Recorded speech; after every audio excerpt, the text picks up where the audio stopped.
All right. So it looks like we're recording here. So thank you for joining us at Mothers Illuminated. I'm here with Melanie Chavez, and she's a trauma coach. And so we're going to talk a little bit about kind of her journey and becoming a trauma coach, what that means to her, and kind of what the day-to-day life is like as a mompreneur. We know that mompreneurs tend to have a lot more struggles than the typical entrepreneur because we don't have the time to do everything. And oftentimes we're trying to do this with little babies either on our laps or pulling at our shirts. So Melanie, tell us a little bit about yourself and kind of what you do and how you got there. Yeah, thank you so much, Michelle, for having me. I'm super excited to be here. My name is Melanie, as you heard before, and I am a trauma coach. I also have a podcast called Heal Your Trauma Mama. So I primarily work with moms healing childhood trauma, after being going through childhood trauma myself and just years and years of the endless like fight or flight, dealing with anxiety, depression, like all these sorts of issues. I finally was able to heal myself. Of course, healing is, an ongoing journey. So I don't believe you're ever fully healed, but you continue to grow, you continue to heal. And just partnering with God, I learned some skills and tools, and now I teach moms how to do the same thing. Which is amazing because how many moms need this, right? I mean, right, exactly. It's needed, especially like when most of us get triggered primarily by our kids, right? Because we're with our kids a lot, they really press our buttons. So it wasn't until I had kids that all my trauma came like flooding back to hit me. So yeah, I feel like, working with moms in that way is so beneficial, and just to get them out of that chaos and crazy fight or flight and into a place of peace. So definitely. Yeah, absolutely. And what do you find is like, so I like to just dive right in. Let's go right into this. What do you find is the biggest, I guess the most common trigger with moms? I would say, I mean, of course they're, everyone's different, but I would say the moms I talk to the most is just triggered by the constant like mom, like the noise, just like the overstimulation. The overstimulation. You have to be everywhere to everyone. You have to do everything for everyone. So it's constantly like being pulled in all those directions, right? So that is a huge trigger for a lot of the moms I work with. Mm-hmm. Yeah. And what do you think, like, where do you think that stems from? Because I've read some things about how like a lot of our childhood trauma comes up when we have children. And a lot of that is because we never got to be fulfilled in our, in our childhood. And so as an adult, we still seek that fulfillment, even though kind of, so to speak, that ship has sailed. Right. So where do you think a lot of like that, like overstimulation, like where do you think a lot of that comes from? Well, I think primarily it comes from, a lot of us grew up in a household where we weren't necessarily shown how to express emotions or that emotions were even a good thing. So I feel like a lot of us don't know even what to do with these emotions. So a lot of the time when a mom is triggered, especially for me, like when I'm triggered, you feel this flood of emotions, right? You get anxious or you get like it's too loud, like all the things going on, right? So we don't necessarily know what to do with that until we're in the moment and we're like, oh my gosh, like I just want to scream or I just want to run away. That fight and flight really kicks in. So I feel like a lot of the time in our childhood, we didn't get that. We either were taught like emotions are not good. So you stop crying, stop crying. I'll give you something to cry about. Or, not even learning, like we grew up with parents that didn't know how to even control or express their own emotions. So we weren't modeled that, right, growing up. So a lot of the time we're kind of just, like I said, with my own motherhood, being at the point where I have kids like screaming and I'm like, honestly, on the floor, like crying, like, what is wrong with me, Yeah. So, it's kind of like you don't even know until you're in that moment getting triggered and you're like, okay, something is seriously going on, right? So, a lot of it stems back from we weren't taught how to express emotions, or we were taught that emotions are bad. So you hold it in and then what happens when we hold stuff in is it all comes pouring out on somebody that we didn't mean to, say that thing about, So I feel like a lot of that is, definitely. Yeah. Yeah, absolutely. So how did you get to this point? I mean, obviously I'm sensing there's a lot of passion behind this because you've struggled with this, and being able to help other moms is great. But where did you get to the point, kind of take us through that journey of like becoming a mom, feeling that trauma, learning how to heal for yourself, and then kind of coming into it as a coach? Yeah, well, honestly, it took a long time, and I feel like this is a lot of the case for many of the moms I work with, is that mine didn't actually start showing up until I had kids. Like I always thought, Mhm. it was fine, whatever. But I had my first child when I was 21, so I was super young. I wasn't Mhm. really, I was kind of in the middle. I was an adult technically, but I wasn't really fully like an adult. My brain wasn't even developed. Yeah, you know what I mean? Yeah, yeah. 'Cause, they say our brains don't even develop till about 26. So I was 21. I was a young single mom. I did a lot of it myself. And then I just, over the years of like just in the grind, being the single mom, working, doing all the things, I started feeling like really angry and triggered, and like loud noises bothered me. And I was yelling at my little child who probably did Mhm. nothing wrong at that time, but like, so all of Yeah. that came rushing in. And then um, probably 9 years later, like I ended up getting married and I had my second baby like 9 years later.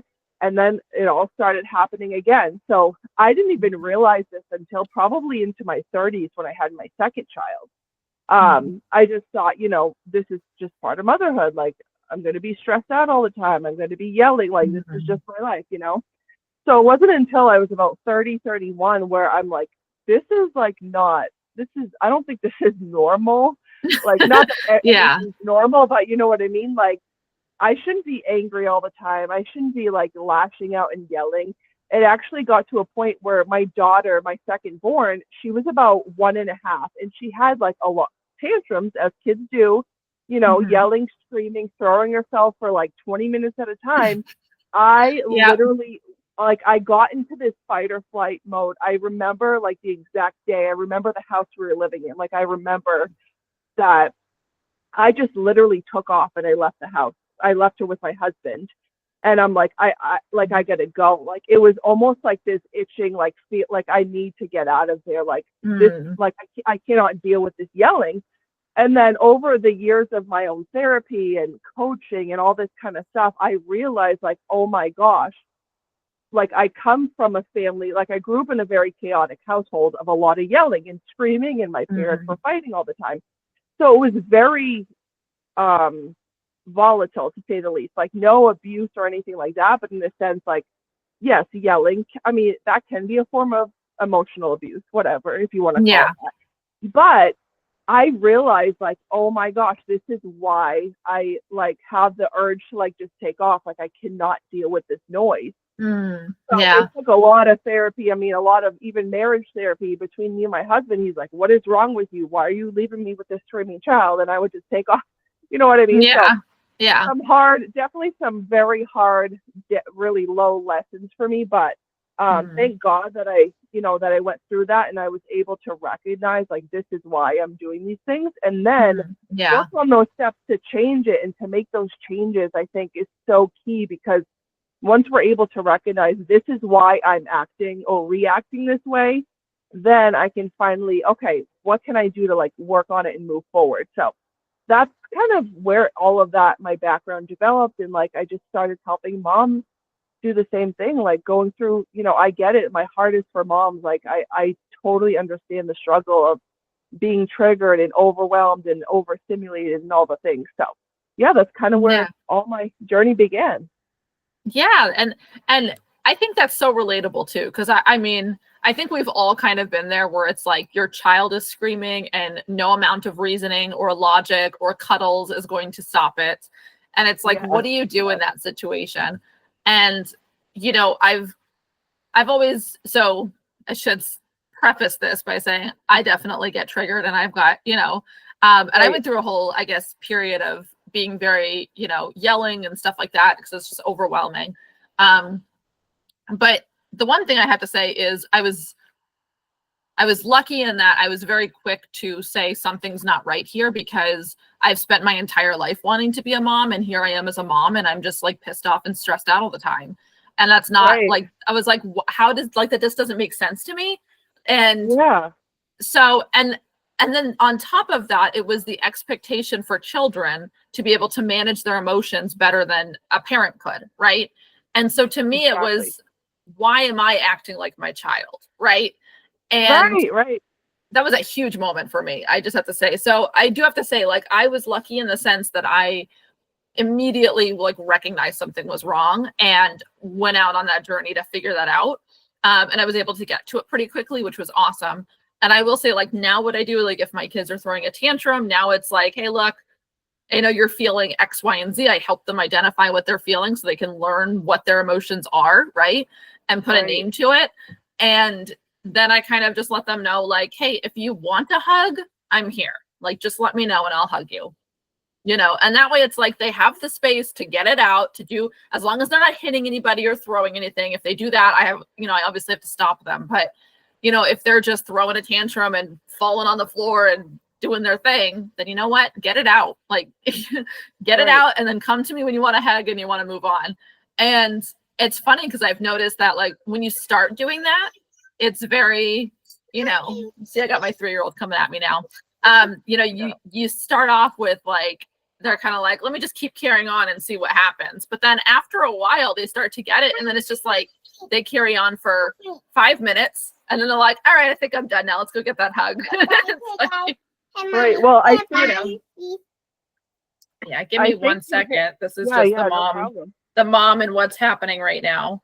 Oh, I totally get it. I gotta. Yeah, you can do that. That's okay. Yay, I know. All right, you got to take that in the back room though, okay? It's going to switch over now. Yeah, it's going into your account. There you go. You go play. Sorry about that. Oh, you're fine. I wanted to say that you really hit the nail on the head. And it's great that you were able to recognize that. So a lot of moms aren't, right? A lot of moms like me, like, I had no idea, why am I feeling this way? Like, I'm having panic attacks. I'm, you know, overwhelmed. I'm like, you know, so much more than I thought motherhood would be, right? So I think it's amazing that you were able to do that and like turn that around. And that's not the case for a lot of moms. So that's just great that you were able to do that. So I think that's a huge thing too, because I've even asked myself back when I was, you know, dealing with this healing and trying to figure out where I'm going, what I'm doing, like, why am I not able to control my emotions? Like, I feel like a toddler throwing a tantrum right now. Like, you know what I mean? So, so I think that's beautiful that you were able to do that and like quickly remedy that. So that's amazing. Yeah. Well, thank you. But you know, it's like one of those things where it's like a moment of like having that awareness of just being able to compare yourself to your children. And I think absolutely, I've noticed, at least when I have conversations with people, there tends to be like a disconnect. Like, we almost view our children as, I don't want to say accessories because that sounds harsh, but like, we don't view them as people with like personal like needs and feelings, and like that they are little people just like we are, except we've got the years of experience and development and maturity and they don't, you know? And just kind of thinking of it from that perspective. And so what do you think, like, when you talk to different moms and they are having that struggle, what do you think is getting in the way of them kind of being able to separate themselves from them, like that moment? Because I think that's one of the biggest things where it's like, you can know and realize like, I'm not acting okay, but how do you stop yourself when you're feeling all those feelings, right? Like, how do you stop yourself from reacting and take a moment to breathe before responding, right? So there's really not one answer for this, honestly. So I would say it's a process, because it took me several years to be at a point where I can calmly react or not react. You know what I mean? And still to this day, like, I have to remind myself all the time. Yeah. So I feel like the number one thing that I tell moms is that when you have come from trauma and you're able to recognize, like, okay, yes, this is triggering me back to my childhood. The number one way to know that is the feelings, right? You're feeling overwhelmed. Maybe you're getting a panic attack. You're yelling. These are all signs that your nervous system is dysregulated. So the Mhm. number one way I try to help moms is, okay, we got to start with the first thing, and that's your body. Like, how are you feeling? Recognizing, like, being able to recognize first, like, okay, I'm overwhelmed, I'm exhausted, I haven't eaten yet. Like, recognizing those physical Mhm. signs, right? And then we need to get your nervous system to be like, okay, I'm not getting mauled by a bear right now. Like, I am Right. okay. Like, Yeah. I Yeah. don't like get into this fight or flight or whatever that is. Like, I need to heal and regulate my nervous system. So that is the Mhm. number one thing that I try to start moms with that I coach is like, we got to get your nervous system to a place where it is like, you're not trying to fight off bears. Like, you are just even like, you're just regulated, right? And that can be a process as well because Mhm. number one, we're not used to being regulated because we're so dysregulated all the time that that's the norm. And we think life is going to be like this all the time. We're always going to be stressed out. We're always going to be anxious. We're always going to be yelling. But no, you're not. It's recognizing, okay, I need to get my body to Mhm. match my mind and how I'm feeling. But Yeah. I need to calm this part of me down, right? So we definitely start with the nervous system for sure. Yeah. Yeah. And what do you feel like? So, when you're working with moms, obviously everybody's going to be different because their level of trauma, what they've gone through, what kind of triggers they have. How quickly do you think it typically takes someone to start seeing some sort of I don't want to say positive benefit, but when they start to feel like they're a little bit more in control of what's going on? So that's another hard one to, because like everyone's different, like you said. Yeah. Also, it takes, I mean, they say, right, it takes 21 days to create a new habit. I honestly feel like Mhm. it takes, well, 30 to 60 days to really Yeah. create those new habits, right? So I would say anywhere from that, like 30 to 60 days, Mhm. if you are doing these things consistently, if you're, doing um, these skills that I help moms with, if you're practicing those skills, Mhm. every single day, right? Every single day. Of course, Yeah. you might miss a day here and there, but you're doing it more than you're not doing it, right? Mhm. So I would say a good 30 days, if not more, to Mhm. really kind of get yourself re-regulated into a routine. Okay, now I've adopted these new habits. I can finally respond calmly. I can take deep breaths. I can, do all these kind of things. So Yeah. yeah. So you went through the journey, you kind of, started to heal your own trauma. Now kind of bring us to becoming a trauma coach. What was that journey like in terms of having your own trauma and then now turning it into a business, which is a whole new skill set in its own, right? And doing that while having children. Yeah, so it's definitely not for the faint of heart, for sure. Um, Yeah. so I have four kids, just like you, right? So what? Yeah. Except my oldest is now he's an adult, so he's out of the home. So I have three little ones in the home. Mhm. So it's definitely not easy, I will tell you that. But I knew that God was calling me. I actually started out my business doing something totally different. Like, just I started coaching moms, but not in the trauma field specifically. I was kind of Mhm. avoiding that for several years. I kind of knew that I needed to, because, when we have something we've gone through, right? It's vulnerable, it's personal, especially with trauma. It's like, do I really want to talk about this to people? No, I don't. Right. And I Yeah. kept avoiding it and avoiding it. And then after like 2 years of I was coaching moms on their confidence and like that kind of stuff. After Mhm. that, I'm like, okay, God, like, I need to do this. I get it. Like, Yeah. like I Yeah. just needed to like surrender and be like, all right, I'm going to do this, as scary as it was. But since I started doing that, it's been a little less than a year, so almost a year. Mhm. Um, it's definitely like God has opened doors for me. He's connected me to so many different women.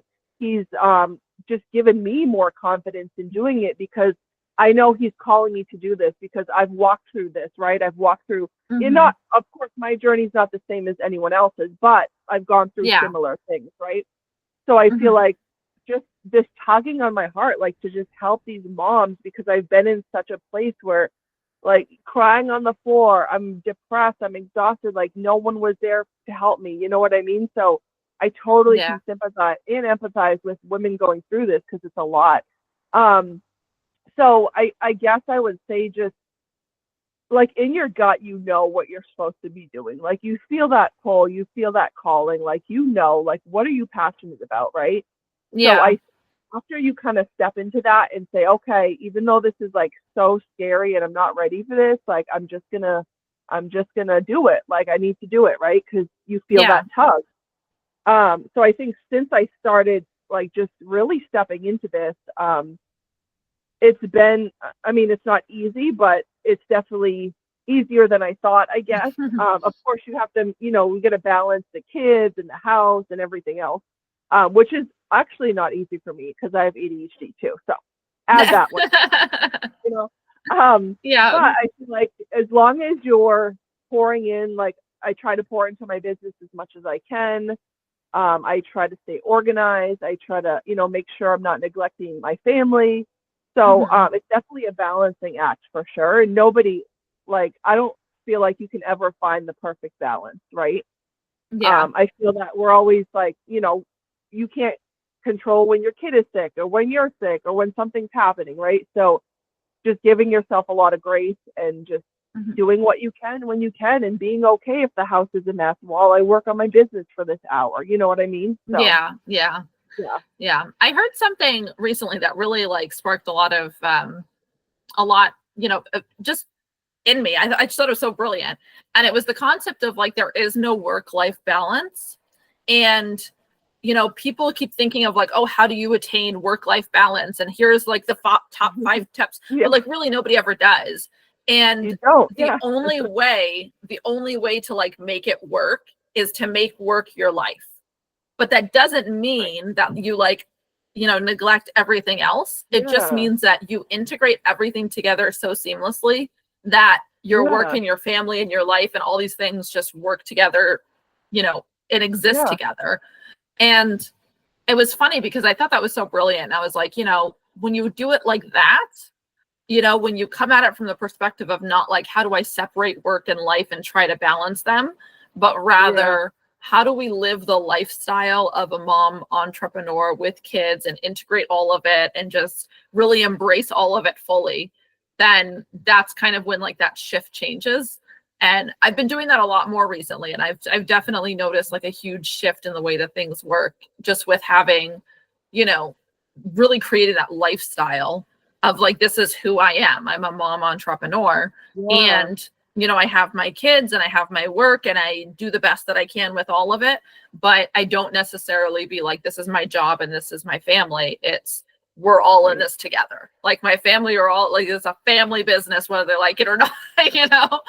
Um, Yeah, I absolutely love that because I've never heard that either. But I have always believed like I'm never going to find the perfect balance. But I love yeah. what you said about that because it's so true. Like especially for entrepreneurs, I feel like because yes, your family's going to get involved somehow. Like they're either in the Mhm. background, trying to talk to you while you're working, or Right. whatever. Yeah. So it's like Yeah. what make your family a part of it if you have to. Like I on my podcast, I'm like, if you hear the baby crying in the background, it's okay. Like I Yeah. don't edit Yeah. anything. I'm a mom. Like it's loud and it's crazy in here sometimes, but that's Right. how it Yeah. is. Yeah. Right. Exactly. And so how do you run your business? What is that system and automation? What is the back end? What does all that look like for you? Yeah, so right now it's just me. I'm a solopreneur right now, so I don't Mhm. have like a team or anything like that yet. So I do pretty much everything myself. So I do my podcast. I like to record one episode a week. And then I have, my email list that I try to get out at least one email a week.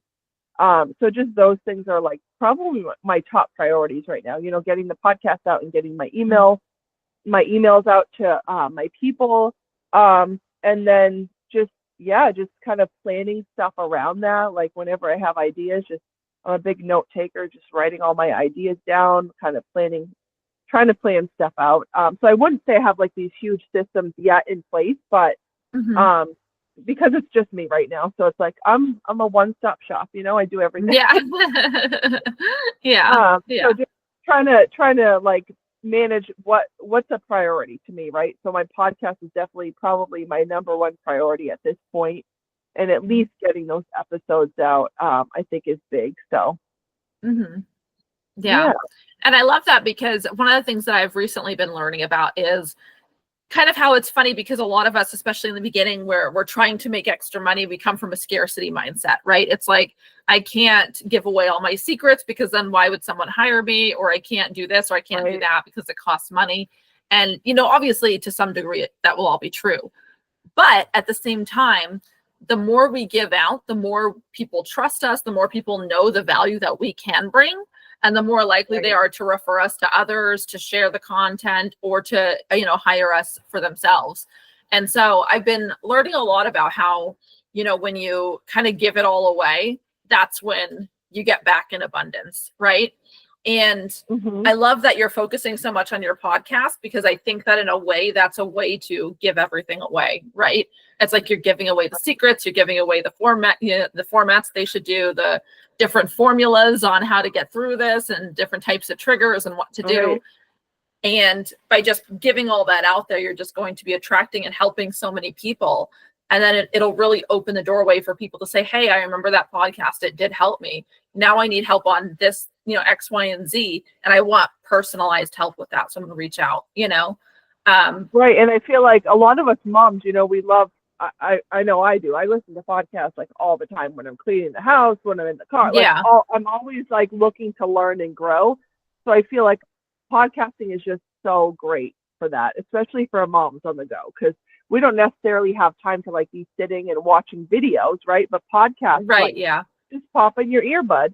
The other thing I will say is that the thing that kind of held me up in my business for a long time was I wasn't necessarily treating this as a business, right? So I wanted to just touch on that a little bit, because that was a mindset thing of mine. Like, I have ADHD, so and that's not an excuse. It's just like how my brain is. Like, so it can be really hard. So I know you talk to a lot of mom entrepreneurs and stuff. So when you're in a point in your business where you're just starting out, or you're newer, you're not making like money yet, right?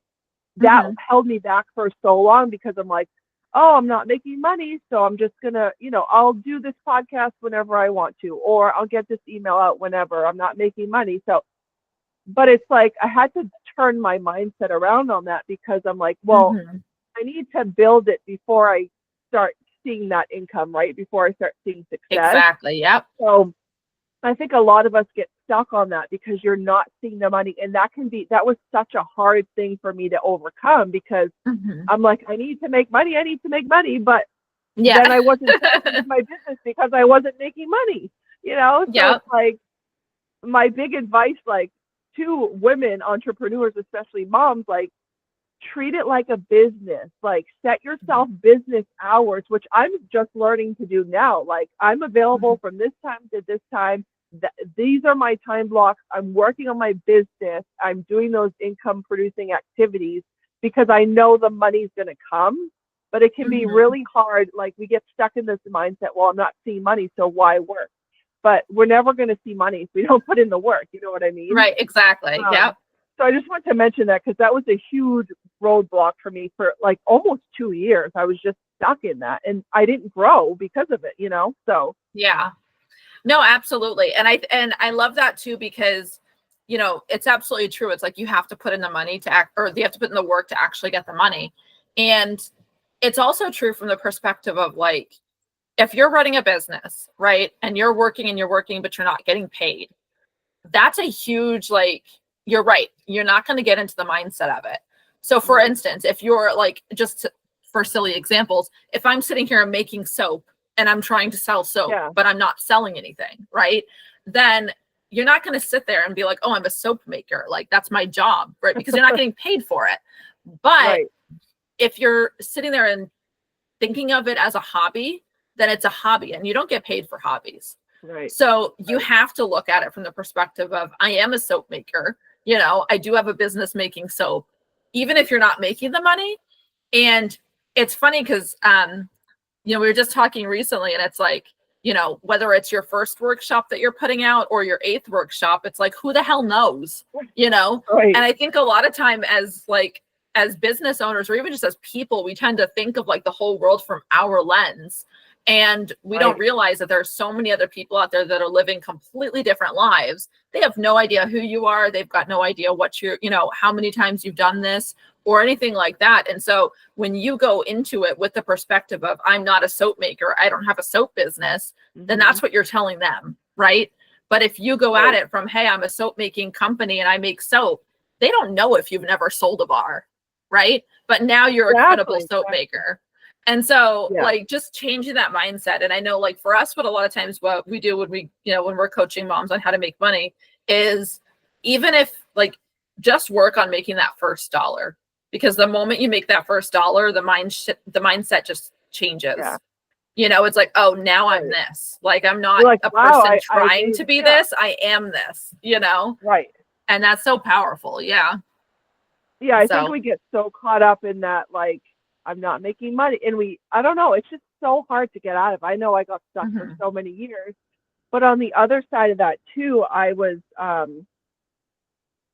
like, I held myself back from even creating the content, from creating whatever it was, the podcast episodes, or I'll work on that later. And still to this day, like years later, I've had my podcast almost 3 years.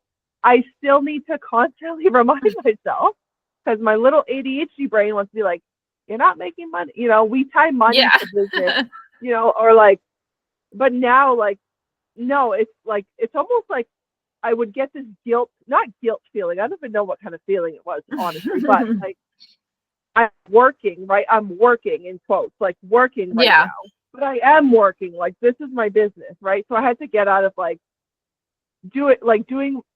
working on my business as like a hobby, like, oh, I'll just do it. And it's like a fun little thing, to actually know this is like work, right? Yeah. And we can get so stuck in those limiting beliefs. And then, the other side of that too was like, as a Christian too, it's like, I would almost feel guilty for charging someone for like a coaching session. You know what I mean? So that could be the whole other side of that for those of you who are Christians. Like, that's another huge mindset hurdle to get through.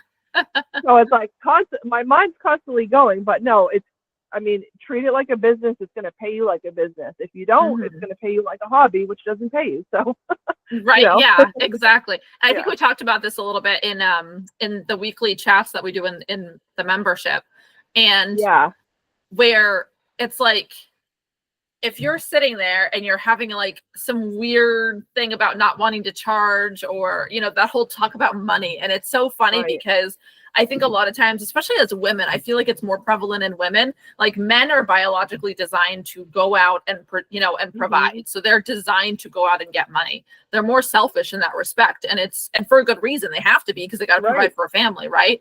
And women are a little bit more selfless. Like, we're the nurturers, we're the carers, we're the ones who take care of people and put their needs above our own. And so when we're, doing stuff we're passionate about, it's really hard sometimes to like be like, hey, I just provided this great service, now pay me. It's like, it's so awkward sometimes. But one of the things that I always like, I'm a Christian as well. I donate 10% of all of our stuff. We actually donate to the Tim Tebow Foundation. Recently, we've been donating to the Egyptian Red Cross to help out the people in Gaza. So we've been doing all different kinds. Like, I love giving back. I try, every Christmas we try to sponsor a number of families to help them give Christmas gifts to their kids. Like, we do a lot of give back, and that's really important to me as a Christian and just as a person in general. I can't do that if I'm not making money. Right. And I think that's like one of the most important and valuable things. Like, when I talk to people about money and giving back in charity, what is more charitable? Is it donating to these foundations that are doing life-saving work, or is it giving someone free work because they wanted it? Right. And so I think like we have to kind of have that boundary and that line in the sand of saying, I feel awkward about asking for payment, but I have to, because I literally can't make the change in the world that I want to make if I'm not getting paid and I don't have the money to do that. And I think that's really powerful. It's so good, because honestly, as Christians, the Bible tells us to work, right? The Proverbs 31 woman, she's working from dawn till dusk. Like, so like having that like as our foundation, right? As Christians, like, we should be working. I'm not Yeah. saying it's for everyone. I'm not saying, everyone has to start a business, or there are some stay-at-home moms. That's fine. Like, if you're called Yeah. to do that, that's And work fine. is relative, right? I mean, if you're staying at home, Right. like, and you're, if you've got Exactly. 12 Yeah. kids at home, it's Yeah. work to manage Right. all that. You know what I That mean? is more than a Um, full-time job. Yeah. right. But like you said, it's working from dawn till dusk. And it's like, if you've got empty time in there, then you're Mhm. obligated to do something else to make the world a better place, or to add stuff into that. And yeah. And I love that you say, like, you cannot give, right? You cannot give to these Mhm. charities without making money. And that's like such gold. Like, that is so Mhm. true, because we're called to give too, right? We're not supposed to Yeah. keep all this money for ourselves. Yes, we need to support our families first, but it's just Mhm. building these businesses just come with abundance. And like, when you're stepping into Mhm. who you're called to be and who you're called to serve, like, you can do such amazing things with that. So I love Yeah. that. Yeah. No, absolutely. I think it's so important. And I think this information is so important for mom entrepreneurs to hear, because I do think that a lot of them do struggle with the day-to-day, some of these mindsets, these Yeah. limiting beliefs. When you're working with your trauma patients, how many of them are like entrepreneurs? Do you have a lot of them? I would say probably like maybe 40% of them. A lot of them are. I Wow. mean, a lot, Yeah. because a lot of them are moms. I talk to so many moms. What do moms want to do? They want to be there for their kids more, right? They want to be Mhm. home more. Some of them are working full time. It's exhausting. Like, I've been there too. Like, you don't see your kids ever. They're in daycare or whatever. Like, they want the Mhm. best of both worlds, right? And that's what, like, working from home, working for yourself is so valuable and can bring you so, so much for your entire family, honestly. Yeah. Um, so yeah, I would say probably like 40% of them are, which is huge. So Yeah. Yeah. Yeah. And I would imagine just that extra load also kind of contributes to having that challenge of, managing all the triggers, managing all the stuff going on, I that's know gotta it's a be, yeah. lot. Yeah, Yeah. yeah, So if it's a somebody lot. wanted to watch your podcast, what's it called again? Yep. So it's Heal Your Trauma Mama. So you can find it Yeah. on Apple, Spotify, wherever you listen to podcasts. Mhm. Yeah, come check us out. And then I have a free Facebook group as well called the Healing Mama Collective. I can give you some links to those. Yep. But if you're a mom healing trauma, come join us in that private community as well. It's totally free. Would love to have you. Yeah, absolutely. We'll make sure we put the links to everything on how they can get in touch with you in the description. And thank you so much for being on the show, Melanie. Did you have anything else you wanted to add before we go? No, I don't think so. Thank you so much for this opportunity. I think it was great, and I think it's going to be valuable to so many moms that we both serve. So Yeah, yeah, absolutely. Absolutely. So thank you so much and have a good rest of your day. you too. Thanks.